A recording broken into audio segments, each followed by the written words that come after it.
welcome to the podcast. Now you're probably wondering, where have we guys been? We've been away for quite a long time, but that was because someone was on holiday, correct? That's right. I was on holiday, and this has actually been quite an adventurous year, also a year that has seen many things happen in our personal life, professional life. So we've taken these little gaps here and there. We do apologize. It's been a busy year. It's been a busy year, that's right. Very busy year. And I think it wouldn't sound right if we didn't say it formally. Welcome to the Shabby And Man podcast. We're partners, parents, podcasters, broadcasters. And we're everything else in between. Swagatam. So where should we start from? Shall we talk about your holiday? I suppose we could. It's been a couple of weeks since I got back, and I say holiday, but it was going home. It was going home, and we've talked about this many times on the podcast before. We're lucky enough, many of us are lucky enough to call 2 countries, 2 continents, 2 places home, and I'd like to think I'm one of them. So yeah, I went home to India to see my mum and dad, my sister, my brother-in-law. I don't know, is it lucky or is it unlucky that you live miles and miles, you live oceans apart? You can't if you look at it that way, you can't just pop in there. That's true. On a whim. That's true. Unlucky in that respect, but also lucky because you get to live in 2 different continents, discover things about 2 different countries, cultures, integrate with, I suppose we're going to talk about that later as well, integrate with a society which is a lot different from what you're accustomed to, perhaps. But you savor it all that much more when you go back, I take it. And it was slightly different this year because A, I went on my own. B, I went mainly to see my mum, who was recovering from surgery, touch wood. By God's grace, she's doing well. C, it was only for 2 weeks. Many people might just say 2 weeks is enough, but no, not really. When you're going back to see your family, your friends. And so I pretty much stayed at home. I didn't go out much, and it was really wonderful. I don't know whether... So it is what, in your pajamas and just khana pina coming to you? Yes. Your mum cooking for you? Yeah, mum has a cook, so mum supervising a lot of things, cooking a lot of things herself. Mum, dad, family, friends. Did you make a list? आज मैंने ये खाना है, कल मैंने ये खाना है, परसों मैं ये खाऊंगी. हाँ, बिल्कुल. इंडिया में जाने का फायदा वही होता है कि when you have someone cooking for you and you have a professional cook, you can always kind of list your favorite dishes. And anyway, my mum knows what I love. What is it? Tell us also. What is it? What's your favorite kind of dishes? Let me guess. Can I guess? Is it Chinese? It's Chinese, but not home-cooked Chinese. It's my special dals that my mother makes, Bengali things that I don't get to make myself because A, I don't know, and B, I mean, it's, not something that the rest of you have a taste for because I haven't made it enough. So certain dals, it's my mum's dahi vada, it's dosa and idli and chutney that my mother's cook makes, it's all these fish curries, it's chicken stew that my dad makes. So it's a whole lot of dishes which I don't make myself. And your parents have retired to South India, so there must be a lot of dosas and idlis in that region. They are. But nothing like home-cooked dosa, idli, chutney, freshly made sambar. So food is a very big part of going home and savouring the delights of my childhood. Thinking of my mother made narkol nadu, which is nariyal ke laddu, which has different names all around the country, but Bengalis would identify what I'm talking about. They would identify with what I'm talking about. And these are just small things that, you've grown up eating, and even one bite takes you back to your childhood or to special memories. So yeah, I was away for 2 weeks, and it just went by very quickly. Did you spend your day chit-chatting or watching TV serials? We didn't watch any TV at all, reading books, talking about what we are up to, what they're up to. My parents are also at that point in their lives where, they're aging. So obviously we're talking about retirement homes in India. We're talking about... Do they have retirement homes in India? So now there are apparently loads of retirement homes that are coming along. And my mom and dad actually... This feels like a new phenomenon to me. It is a new phenomenon. And my mom and dad have, for the longest time, divided their time between Pondicherry and Bangalore, for those who know.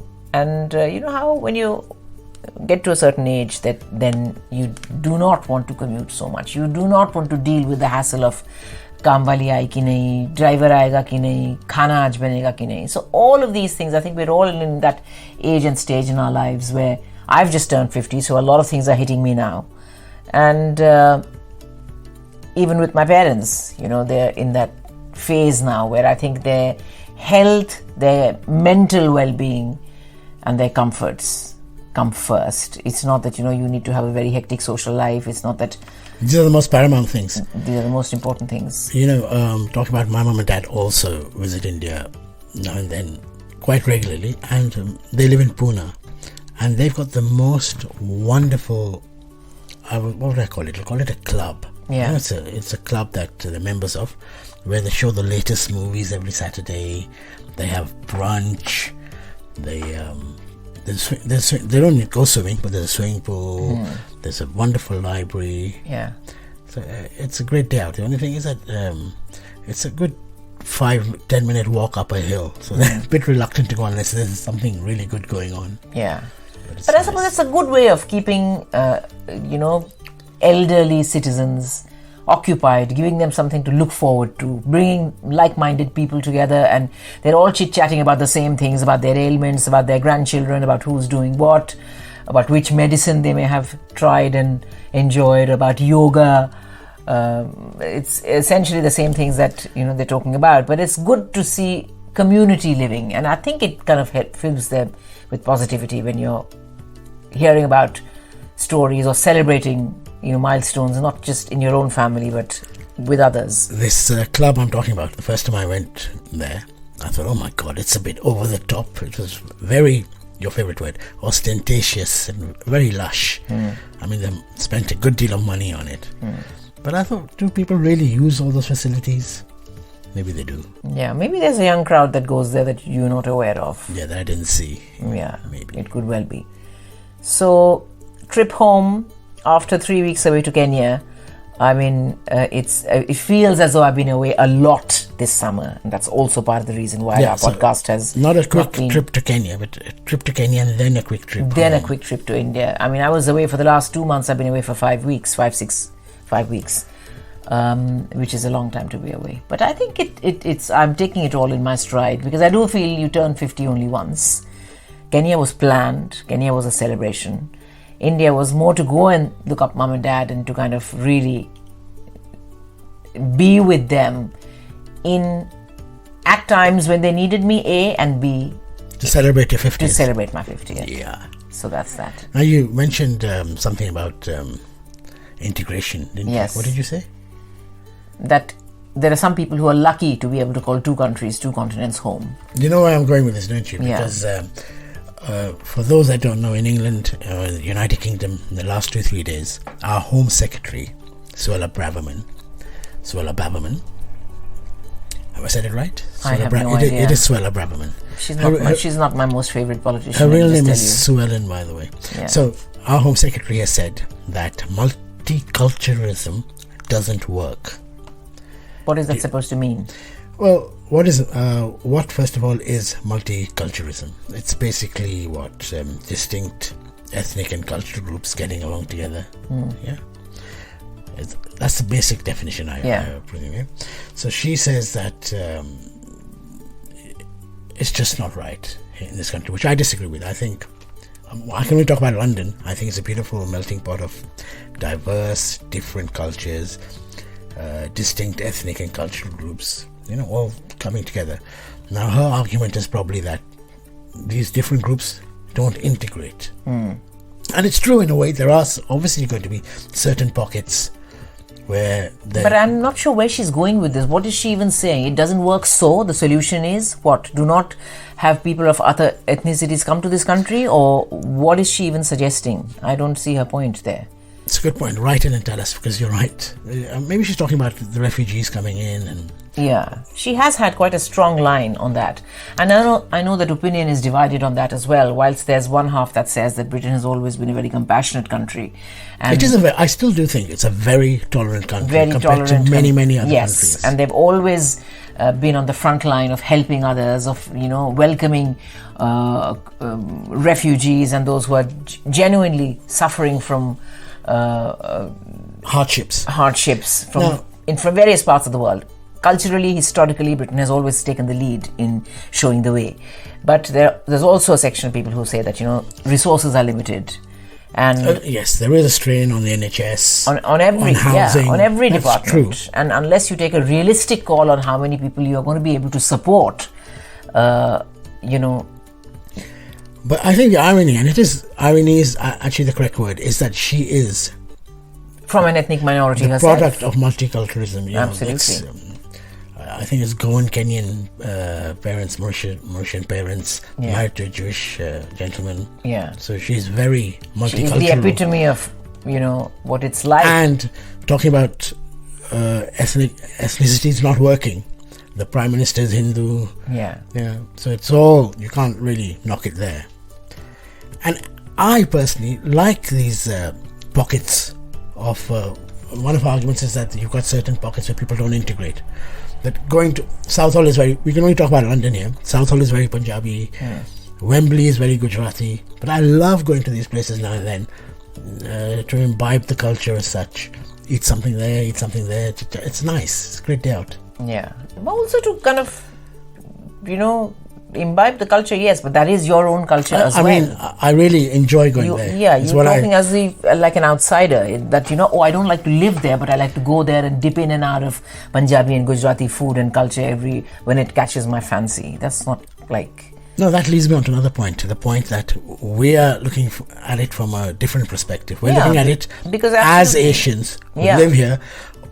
I present 99%, I presume 99% of most Asians will agree with multiculturalism. Absolutely. But if you're a white English person who's lived here all their life, and suddenly you see all your houses, there's no housing, more and more immigrants are flooding into the system, I'm sure it is a bit annoying, to put it mildly. That's true. I mean, your opinion on multiculturalism and what you think society ought to be will always be colored by your own ethnicity, your own ethnic roots. We can only see it a certain way because we are British Asians. And for the longest time, I considered myself an Asian in Britain, not even a British Asian. And I could clearly see the wonderful things about this country, the wonderful things that society, or again, we are probably biased because we're looking at it only from a London perspective, but that's the only experience. That's the only experience we have. And I think that London is one of those most beautiful cities where the language, the culture, the dialogue, the dialect, I know they say that about India, but even here you don't have to go far to get a glimpse of various cultures from around the world. There are people living side by side, there are people living happily together. And whether it's Asians, Africans, people from other parts of the world. Around the corner from us, we have a lovely Turkish community. Turkish community, Greek community. You look at, people from around the world who made this city their home. But maybe London is an exception. London, I think, is an exception. If you go and live in some rural countryside place, it might be... Yeah, there might be people who are not as enlightened. It might be very racist for all we know. Yeah, absolutely. And that's something we get asked about a lot, by the way. When I go back to India, a lot of my friends ask me about racism and they say that we've heard that Britain is a racist country. Have you ever had, occasions where you felt that you were discriminated against? And to that I always say that I think London is one of those extremely enlightened, welcoming and... London is a society that is fueled by different communities. Well, when someone asks me, I've heard that London or England is a very racist country. Yeah. Someone in India asks me, I always say, I've heard that India is also a pretty racist country sometimes. Yeah, that's true. So it depends on your perspective. It depends on your personal experience. And I think only good things can come from us being open to good elements from various cultures. By good elements, I mean, of course, there are always going to be people who will say that, a certain section of society are a burden on society because they don't, pull together. They don't really work as sincerely and diligently as they should work. Everybody should really be able to contribute to society. They have a large majority of unemployed people. Those who are on benefits, those who are taking more from the system than kind of giving back to it. And that's always going to be an argument. But to kind of put it down very bluntly to just your ethnicity, I think is it's wrong. It's a dangerous path to go down. Yeah, it is wrong. So there you go. So I would like the Home Secretary to explain a little bit better. And even though she says that it's not working and people are not integrating, essentially what she's saying is that I think communities should make a bit more of an effort to kind of integrate into the mainstream. But that also begs the question, what is the mainstream now? If there are so many people of different ethnicities contributing to what Britain is today in every field, whether it is politics, whether it is education, whether it is the medical sciences, whether it is academia, whatever it is, if there are so many people, non-white British people, contributing to the fabric of society and making it a better place to live in. Apart from mainstream media. Which is where Asians are desperately underrepresented. We know that. But apart from that, if we are making great strides in every other profession and actually contributing to what the country stands for today, I mean, surely you shouldn't be pointing at communities, but you should be pointing at individuals. But this is a very cyclical cycle. Every couple of years it kind of rears its ugly head, doesn't it? Yeah, that's true. But I think the benefits of multiculturalism far outweigh whatever the setbacks might be or whatever the challenges might be. Well, I think we've done a very deep podcast today. Should we end on a lighter note? Yeah, should we just steer it in a different direction? I'm using the word steer because I'm leading you into something that you're going to do this week. Yeah, a special broadcast that I'm quite excited about, looking forward to. Now, I've never been on a cruise, and we are going to be broadcasting from a cruise ship. First of all, OBs or outside broadcasts are always exciting. Yes. Because you're broadcasting from outside the studio, you're live in a location, you're normally covering an exciting event, whether it is the Royal Ascot or whether it is an awards ceremony or whether it is a film gala premiere. It's always fun. But this time around, it's going to be broadcasting from aboard a ship which is going to be docked in Southampton. It's been voted one of the best cruises for the last 2-3 years, so it is absolutely spectacular. For anyone who's listening abroad, Southampton, if you remember correctly, I think, is where the Titanic left from, wasn't it? Is where the Titanic sailed from. It is one of the major ports of the UK. Sailed from. What did I say? Left from? Yeah, left from there. It's one of the major ports of the UK. And we're going to be on board this ship. Sadly, we're going to be doing the broadcast and then it'll set sail to the Canary Islands or some exotic place. We're not going to be going there.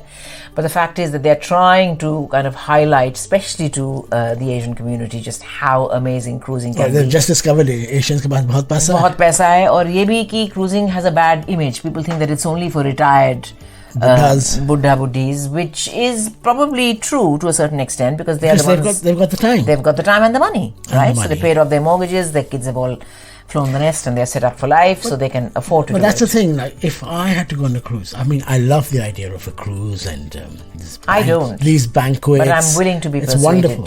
It sounds wonderful, but I don't think I could do, people do 15 days a month. I don't think I could do that. Yeah. I just go out. But then we have been told that this ship has 15 decks. So it is like having a 15-story amusement arcade on board the ship.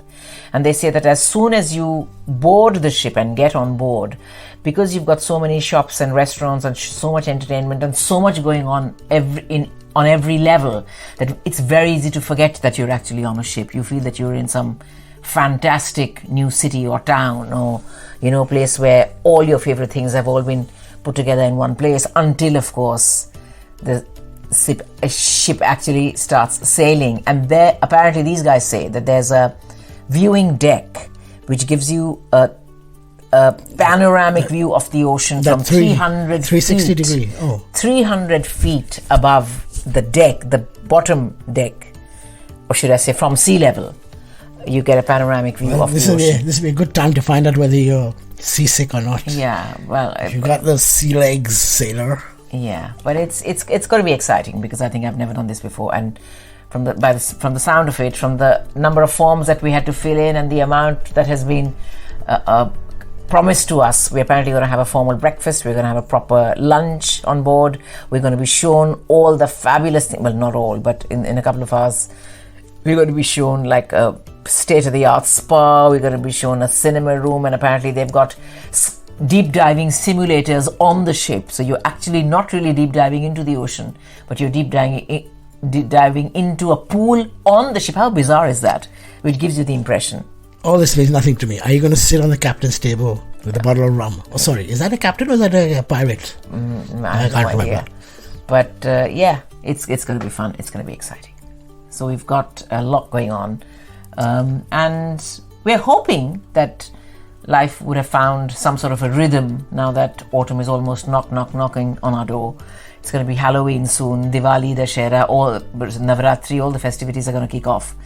And your Durga Puja? Durga Puja, of course. So, yeah, hopefully we should be back more regularly with many more episodes of what we're up to, and we'd love to hear from you. Yeah, maybe you can tell us what to talk about, because we talk very general topics. It's very generic. Yes. Which is a good thing. I don't like to...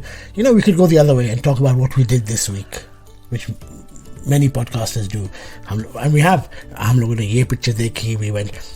can I just add one more thing? Yeah. We went... It's always lovely to discover new things. And we went to this beautiful, dilapidated old church, which has now been turned into London's new buzzing food hall. It's been converted into a food hall. You're talking about Mercato, of course. It's very close to Oxford Street. It's Mayfair. It's in Mayfair, and it was absolutely Mercato Metropolitan or something like that. The name is officially. I don't know what it is. It doesn't matter. There's many food halls. All of them are beautiful. I'm just talking about the fact that it was a converted church. Yeah, and I just thought it was exquisite. See, because you're sitting there. I know that it's been renovated, but it looks like it's an old ruined church with stained glass windows. Yeah. And you've got what was probably the pulpit is now a section of wine bars. Yeah. Craft beer. You got food from around the world. Well, I say around the world, but mostly Italian. You had Vietnamese. You had ramens and baobabs, didn't you? Yeah, not bao buns. Bao buns. Yeah. That shows you how much I know about Vietnamese food. Is it Vietnamese or Korean? It is Korean Vietnamese, but I really have to improve my knowledge. It's more for the ambience, really, because it is quite bizarre and spectacular at the same time. When you're sitting in the middle of a church, where stained glass windows, they're just so beautiful, so overpowering. And yet you're sitting and having food and drink. I mean, this takes me back about 10 years ago. Not too far from us, there used to be an old church which had become a pub chain. Oh, yes. Yeah, so we used to sit there, but it wasn't as spectacular and as elegant as this one. This was...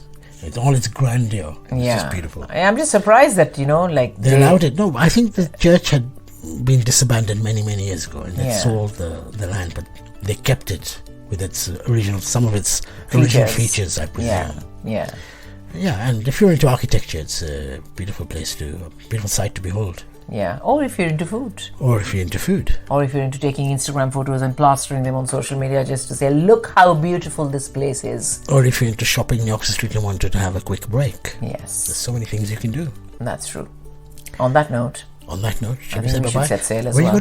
We should set sail, very good. Are you going to say all the standard things we say, like please rate, subscribe? Listen, rate, subscribe, recommend, follow us on social media, and tell us what we should talk about. Yeah, and if you want to tell us what to talk about, what's the best way to tell us? Shabby And Man podcast on Instagram or Facebook. I don't actually use Facebook. You're in charge of both, so I have no idea. I hardly use Facebook. Well, there you go, then Instagram. I do like Instagram, and I'm still... call me old-fashioned. I'm not going to say X. I still use Twitter. Aren't we on TikTok as well? I think we are. Well, there you go then. Okay then. Bye-bye, Bole. Yeah. Bye now. Bye-bye.